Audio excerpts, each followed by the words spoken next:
அந்த மரண ஆக்கினையை தம்மீது ஏற்றுக்கொண்டார். அதே போல ஆண்டவருக்காக நாங்களும் இயேசுவை போல என்ன செய்யணும்? எங்களுடைய அந்த ராஜாதி ராஜாவை போல நாங்கள் என்ன செய்யணும்? நம்மளை தேவனுடைய சித்தத்துக்கு பரிபூரணமா ஒப்பு கொடுக்கணும். ராஜ்யம் நம்ம மூலமா செயற்படுறதுக்கு நம்ம இடமளிக்கணும். தேவனுடைய ராஜ்யம் அதனுடைய சித்தம் நம்மளை கொண்டு என்னவா இருக்குதோ அதற்கு நம்மளை ஒப்பு கொடுக்கணும். எத்தனை பேர் ஆமீன்னு சொல்றீங்க? அதுக்கு நம்மளை அர்ப்பணிக்கணும். அப்ப முடிவு பரியந்தம் நிலை நிற்பவனே என்ன செய்வானா?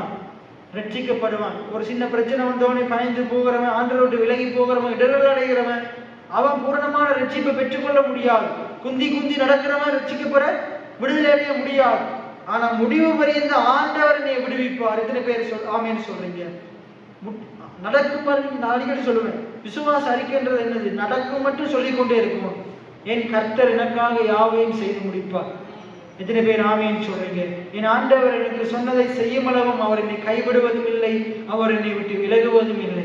ஆண்டவர் என்னோடு கூட இருந்து ஆண்டவர் எனக்கு செய்கிற காரியம் அது பயங்கரமா இருக்கும். எத்தனை பேர் ஆமீன்னு சொல்றீங்க? கர்த்தர் காரியங்களை ஜெயமாய் முடிய பண்ணுவார். குதிரை யுத்த நாளுக்கு ஆயத்தப்படும். என்னுடைய ஜெயம் என் கர்த்தரால் வரும். எத்தனை பேர் ஆமீன்னு சொல்றீங்க? என் தேவன் நம்முடைய மகிமையின் ஐஸ்வர்யத்தின்படி என்னுடைய குறைவுகளை மகிமைகளை நிறைவாக்குவார். எத்தனை பேர் ஆமீன்னு சொல்லுங்க? நான் சாகாமல் படைத்திருந்து கர்த்தருடைய செய்கைகளை நான் விவரிப்பேன். அவர் தமது வசனத்தை அனுப்பி என்னை குணமாக்கி அழிவுக்கு என்னை நீங்களாக்குகிறார். இப்படி சொல்லிக்கொண்டே இருக்கும் முடிவு பரியந்தம். கஷ்டத்தின் மத்தியிலையும் நாங்கள் நிலை நிற்கிறவங்களா இருக்கணும். உபத்திரவத்தின் மத்தியிலையும் நிலை நிற்கிறவங்களா இருக்கணும். யுத்தம் வரட்டும், அது வெளிநாட்டுல வரட்டும், உள்நாட்டுல வரட்டும், நம்ம வீட்டிலே வரட்டும், எவ்வளவு பெரிய யுத்தம் வந்தாலும் நம்ம கர்த்தரை சார்ந்து வாரோம். குடும்பத்துல எவ்வளவு பிரச்சனை வந்தாலும் நம்முடைய நம்பிக்கை கர்த்தரை மட்டும் சார்ந்து இருக்கும். எத்தனை பேர் ஆமீன்னு சொல்றீங்க? எந்த நிலைமையிலையும் நம்ம என்ன செஞ்சிடக்கூடாது? அசையப்படக்கூடாது. ஏன்னா நம்ம அடிக்கடி நான் பேசியிருக்கிறேன், நம்ம நிலைத்திருக்கோம், உறுதியா இருக்கும், ஸ்திரமா இருக்கும். எத்தனை பேர் ஆமீன்னு சொல்றீங்க? சரி, அதுக்கப்புறம் சொல்றாரு பாருங்க, முடிவு பரியந்த நிலை நிற்பவனே ரட்சிக்கப்படுவான்.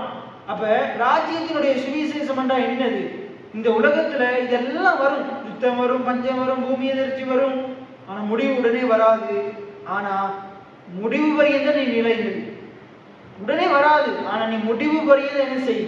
நீ நிலையில் இல்லை. கர்த்தர் உன்னோடு இருந்து பெரிய காரியங்களை செய்வார். உன்னைய கொண்டு செய்வார். உன்னை வித்தியாசமா நடத்துவார். இந்த ராஜ்யத்தில் உன்னை வித்தியாசமா நடத்துவார். அங்க சொல்றது பாருங்க, இந்த ராஜ்யத்தின் இந்த சுவிசேஷம். எந்த ராஜ்யத்தில்?